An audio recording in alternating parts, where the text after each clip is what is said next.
Assalamualaikum warahmatullahi wabarakatuh. Salam jumpa dengan saya. Perkenalkan, nama saya Dimas Reza.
Pertama yang kita harus tahu dulu tentang gimana burung itu kesit atau enggak. Yang pertama itu syaratnya. Yang kedua syarat yang kedua pas membeli burung. Nah, terus kembali ke topik mudah hutan itu kita harus ke gimana ya? Kalau perawatan mudah hutan itu lebih cenderung lebih ekstra daripada burung ternakan. Saya mau cerita pengalaman saya dulu beli mudah hutan burung murai karena saya ya cuma coba-coba, karena ayah saya punya murai dari ternakan orang, burungnya bisa bagus, saya ingin ayah saya punya, saya harus punya gitu. Pertama saya juga ikut-ikutan, tapi dengan berjalannya waktu burung saya rawat dengan segala cara, belum bunyi. Awal-awal gitu belum bunyi. Saya sampai sempat putus asa. Kenapa sih? Apa yang salah dengan perawatan saya? Apa yang salah dengan metode yang saya berikan kepada burung? Nah, pas waktu saya beli murai mudah hutan, yang pertama itu burung yang pertama saya beli, burungnya itu minus banyak. Dalam artian ekornya itu enggak ada, alias bondol. Biasanya orang bondol. Kalau sama sayap-sayapnya itu kurang, bulunya kurang, bukung. Dalam artian burung itu minus, tapi memang harganya sangat murah waktu itu. Harga cuma 800.000 mungkin ya, 800.000. Nah, saya merawat burung ini, saya kasih nama. Nah, kalau untuk pemula, untuk para pemula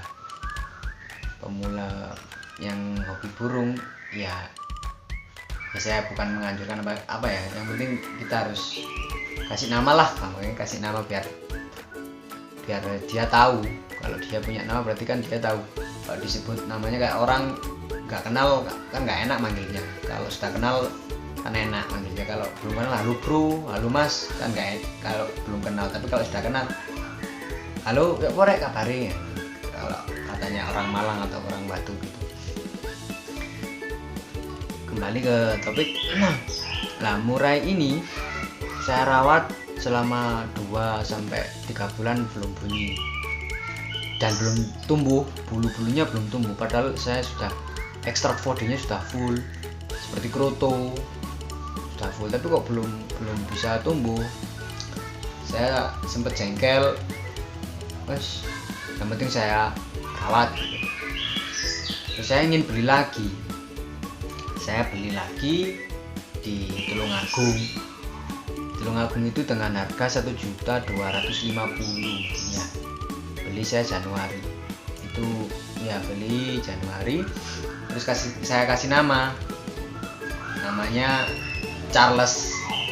Agak aneh tapi ya saya ingin namanya itu karena apa, dulu waktu saya beli, keadaan saya berangkat itu hujan deras, baju saya ini basah semua, teles kebes kalau kata orang Jawa, teles kebes. Nah, saya kasih nama Charles biar ada namanya. Setelah itu saya rawat sampai 2 bulanan. Nah, metode yang saya ambil waktu pertama saya merawat itu saya fokus ke penjinakan. 1-2 bulan fokus ke penjinakan, belum ke burung itu harus bunyi tahu enggak, belum. Proses gimana cara penjinakan. Nah, yang saya lakukan itu saya ikut di tutorial YouTube. Gimana sih cara penjinakan, saya lihat di YouTube. Terus caranya agak ekstrim yang saya lakukan. Burung dipegang, terus dimandikan di bak mandi atau di bak, yang penting burung dipegang. Tapi saya melakukan itu selama 1 bulan, belum malah burung enggak bunyi, malah burung itu stres. Dalam artian dia lebih sering nabrak. Gimana ya, belum malah nggak bisa jinak, nggak nyaman dengan apa yang saya lakukan. Terus saya coba dengan metode yang semprot. Nah, untuk metode semprot, burung itu ya masih kelapasan karena saya paksa. Nah, yang saya ketahui untuk para pemula saya, jangan sekali-kali kita keras kepada burung. Karena apa? Burung itu akan tahu kalau kita keras, berarti yang dia kenal sama burung itu, kita itu keras, bukan kasih sayang.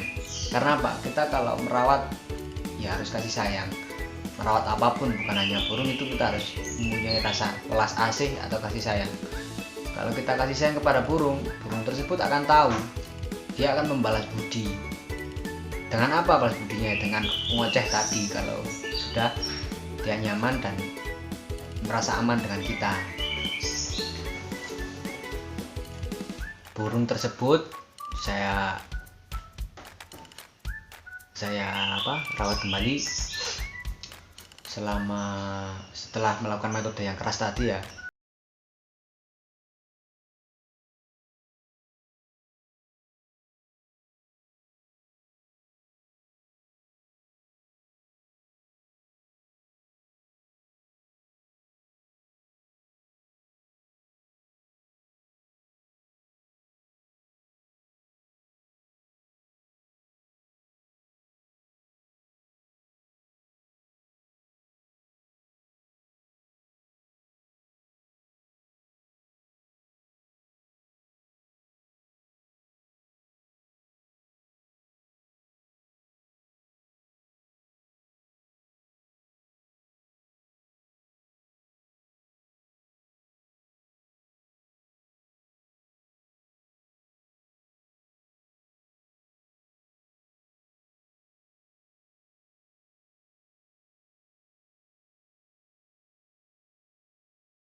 yang putih-putih 2 atau 3 gitu biasanya. Kalau sudah putih, biasanya sudah tua kan, putih itu burung lebih suka daripada yang masih coklat. Ini segi makanan ya, ngomong soal makan. Setelah itu ular ular kandangnya kita kasih, tapi kita ayak dulu biar beleduknya itu debunya enggak, bekas kotoran enggak sampai kemakan sama burung. Terus sama kalau ini burung ini agak sulit ya, gimana kalau dia bilang sulit, dia nggak suka jangkrik. Saya juga bingung dulu waktu beli jangkrik 5, 6 sampai 10 dia mau satu kali makan. Tapi kenapa kok setelah saya angkat pur, saya nggak kasih pur, dia nggak mau. Juga saya belum tahu gimana solusinya. Saya kasih jangkrik. Kadang sekarang saya kasih 2 atau 3 dibunuh semua, nggak dimakan, cuma dibunuh aja. Nggak tahu gimana itu solusinya. Kalau para susu melihat atau para master ya melihat konten saya ini, mohon kolom komentar diisi, saya dikasih saran atau dikritik kalau saya ada kesalahan. Terus nah sekarang dari segi makan ya sudah saya bahas. Sekarang saya bahas tentang segi mandi, soal mandi. Mandi ini juga penting menurut saya, karena apa? Kalau burung ini tidak mandi, dia merasa badannya kurang sehat. Seperti kita lah contohnya. Kalau kita nggak mandi 2 hari kan kita bau badan, terus nggak enak, badan berkeringat. Sama seperti burung. Burung kalau kita nggak kasih mandi, kasihan, karena suhu di sini kan panas, terus beda sama alam aslinya di hutan. Ya saya kasihlah mandi saya kasih di karamba, dan dia mau karena apa, sudah rawatan orang. Kalau para pemula belum bisa di karamba ya disemprot. Tapi saya sarankan kalau soal mandi jangan kita paksa, karena apa, nanti burung stres. Nah kalau burung stres dia tidak mau makan, tambah sulit lagi. Kenapa? Dia bisa mati. Yang penting kita harus merawat dengan tahu porsinya, jangan ngawur. Yang saya ketahui seperti itu. Soal mandi sudah kita bisa. Ya yang penting mandi itu kita harus melihat burungnya dulu. Nggak bisa dibuat seperti settingan burung yang sudah ternakan. Mandinya sore atau pagi, setiap hari atau 2 hari sekali atau 3 hari sekali. Nggak bisa seperti itu, karena apa? Burung muda hutan itu punya naluri tersendiri. Dia kepingin mandi sekarang, ya harus kita mandikan. Tapi yang saya ketahui kalau para pemula waktunya belum bisa gitu ya, ya kita coba dengan umpamanya kita biar lebih cepat jinak, ada metode mandi malam. Itu juga masuk. Saya kira pengalaman saya juga masuk, karena apa? Saya coba mandi malam, burung itu agak nggak giras, nggak keras seperti yang dulu, agak lebih jinak mandi malam.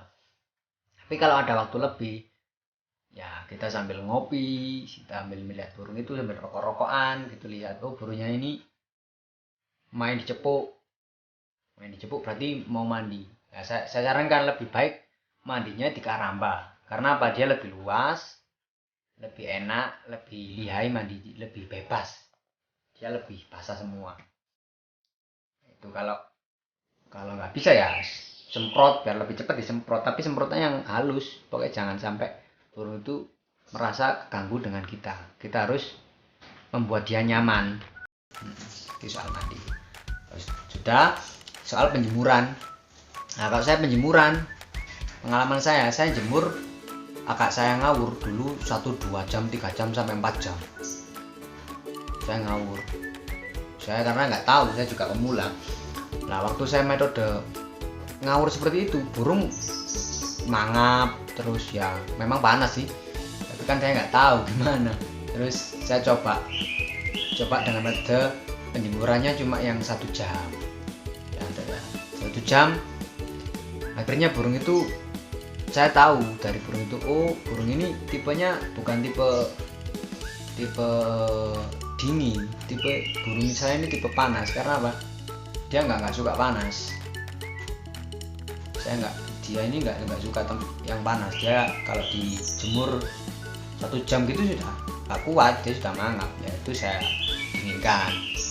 Kalau penjemuran pokoknya yang lebih baik kita harus tahu porsinya burung tersebut.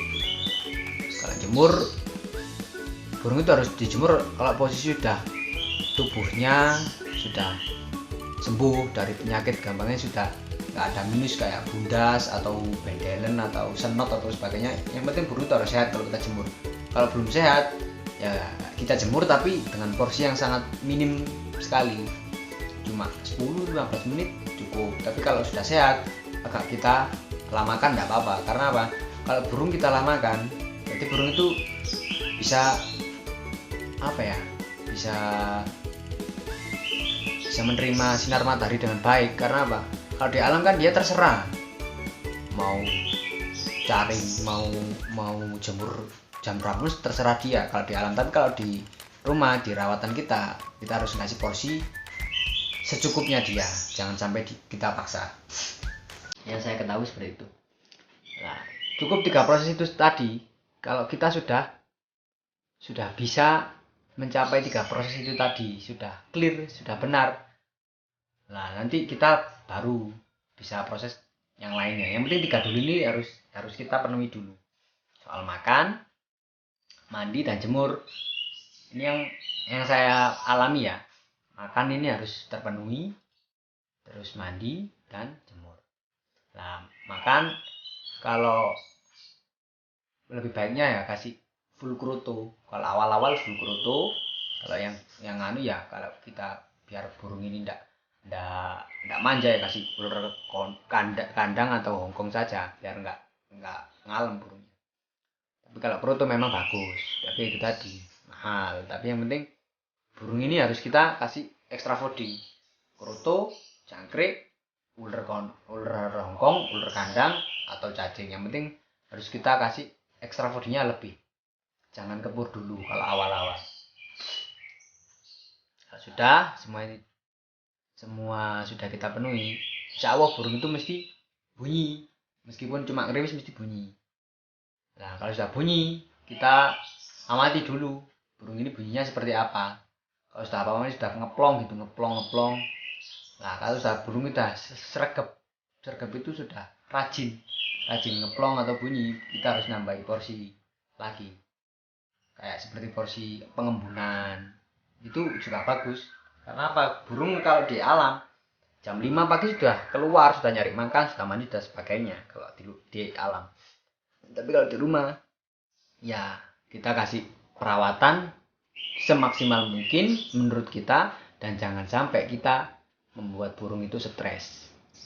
Nah, yang penting semangat para pemula, para penghobi murai batu yang pemula, semangat merawatnya, jangan sampai kita putus asa. Yang penting itu tadi, jangan sampai membuat burung stres. Salam kicau mania kepada seluruh kicau mania seluruh Indonesia. Mohon maaf kalau konten saya ini belum bisa dikatakan bagus atau menyinggung perasaan kontenen atau para channel yang lain. Saya mohon maaf sebesar-besarnya. Ya, salam kicau mania. Terima kasih.